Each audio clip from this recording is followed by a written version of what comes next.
വർഷങ്ങൾക്ക് മുമ്പ് കോടതി തീർപ്പാക്കി നിശ്ചലമായിരുന്ന ബി.ജെ.പി. സംസ്ഥാന അധ്യക്ഷൻ രാജീവ് ചന്ദ്രശേഖറിന്റെ ഭൂമി ഇടപാട് വിഷയം വീണ്ടും കുത്തിപ്പൊക്കി വിവാദമാക്കാനുള്ള ശ്രമം ചില മാധ്യമങ്ങൾ ആരംഭിച്ചതിനെതിരെ ബി.ജെ.പി. നേതാവ് സന്ദീപ് വാചസ്പതി ശക്തമായ വിമർശനവുമായി രംഗത്തെത്തി.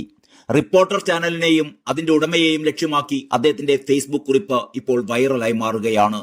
സന്ദീപ് വാചസ്പതി എഴുതുന്നത് ഇങ്ങനെയാണ്: മരംകൊത്തി മുതലാളിയുടെ ബുദ്ധി കൊള്ളാം. മെസ്സി വിഷയത്തിൽ കളസം കീറി നിൽക്കുമ്പോൾ അതിൽ നിന്ന് രക്ഷപ്പെടാൻ ബി.ജെ.പിയുടെ തോളത്ത് കയറാനുള്ള ബുദ്ധി ഒറ്റനോട്ടത്തിൽ ഉഗ്രനാണ് എന്ന് തോന്നുമെങ്കിലും ചീറ്റിപ്പോയി.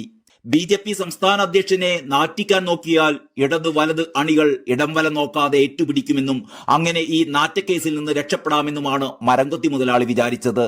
പക്ഷേ മരംകൊത്തി കൊത്തിയ മരം അല്പം കാതലുള്ളതായി പോയി.